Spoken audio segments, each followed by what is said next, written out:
Le projet Mater, l'exposition Reine de France, qui a lieu à la Basilique Saint-Denis et dans la halle du marché de Saint-Denis. C'est un travail qui a commencé maintenant il y a 18 mois, où j'ai rencontré des femmes sur le marché de Saint-Denis. Des femmes qui ont connu un exil, des femmes issues de l'immigration, qui fréquentent en grand nombre le marché de Saint-Denis et qui vivent dans les alentours.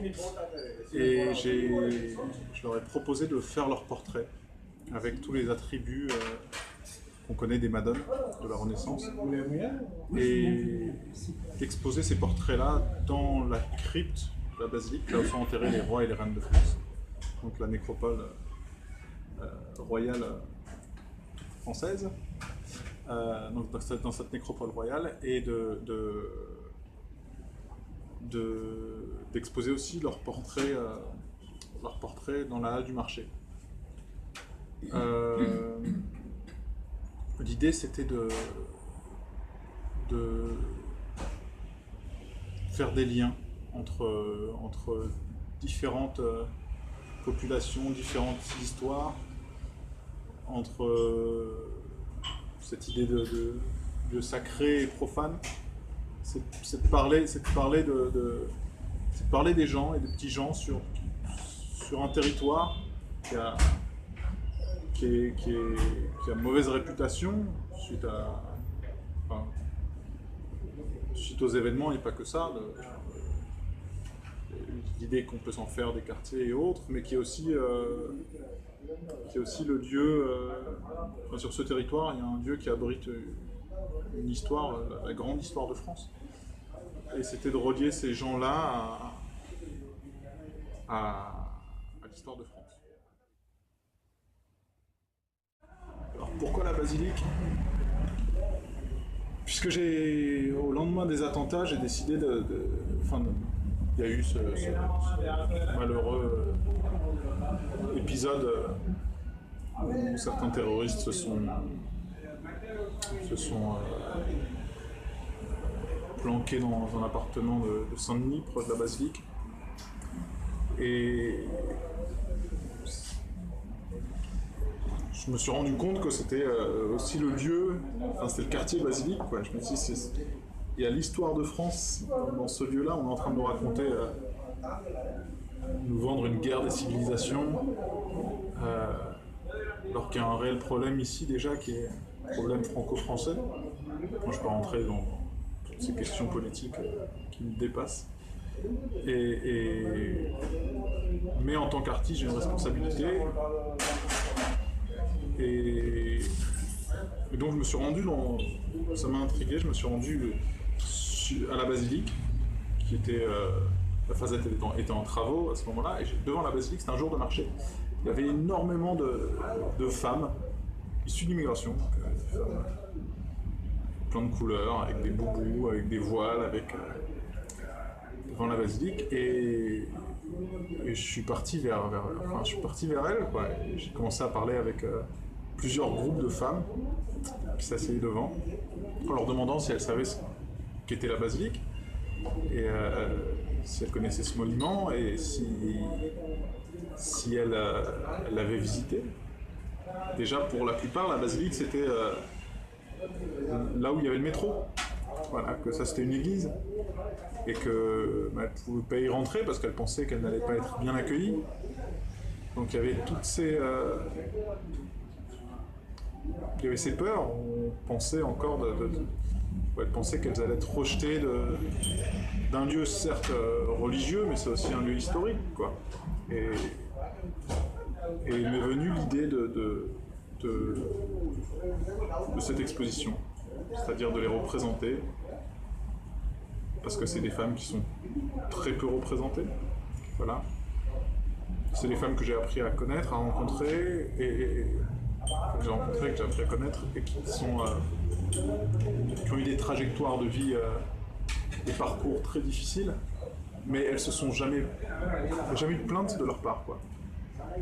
Toujours très dignes et Et moi qui me plaignais pour des petites choses du quotidien et autres, et que j'étais face à ces histoires chargées, et j'avais face à moi des femmes, c'était des rocs, quoi. C'était puissantes. Et voilà, donc c'est un sujet idéal à peindre, à photographier. Et du coup est venue cette installation dans la crypte. Donc l'installation Stabat Mater, qui veut dire la mer se tenait debout. Stabat Mater Dolorosa, c'est issu du cantique Stabat Mater. La mer se tenait debout malgré la douleur. Et donc j'ai voulu faire une référence directe au gisant. Et donc à ces sculptures de reines et de rois qui sont allongées. Et moi j'ai voulu les mettre debout. Voilà, parce que c'est des femmes debout que j'ai rencontrées, c'est pas des femmes.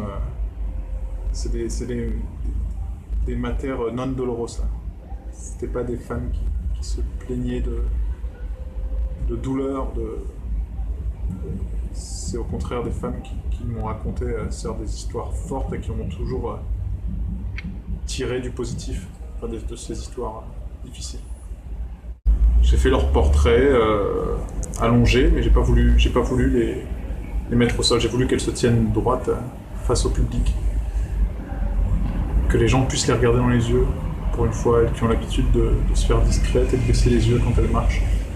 Voilà, j'ai voulu retranscrire cette dignité puissante et profonde qui les représente tant. Le culte, ça reste un lieu où des croyants viennent se recueillir. Donc, j'ai pas du tout voulu me servir de ce lieu comme d'un simple lieu d'exposition. J'ai voulu réintégrer ces femmes, enfin ces portraits, en prenant en référence. L'art se réfère à l'art, qui se réfère à l'art. J'ai voulu m'inscrire dans cette histoire, inscrire leurs histoires, leur petite histoire, dans la grande histoire de France avec un grand H. Donc référence directe aux gisants dans les postures et dans ces caissons lumineux, rétroéclairés, qui font référence aux vitraux qui sont derrière. D'ailleurs, les caissons reprennent les formes des vitraux. Et j'ai fait graver tout autour, j'ai fait graver le Stabat Mater. Donc, quand on rassemble tous les caissons, on peut lire le Stabat Mater. Voilà. Et pour ce qui est de la magie, bien sûr, il y a quelque chose qui est assez puissant. Quand on descend dans cette crypte, et puis on se retrouve face à ces portraits de femmes où on relève la tête. Voilà, donc c'est... D'abord on descend, puis on s'élève.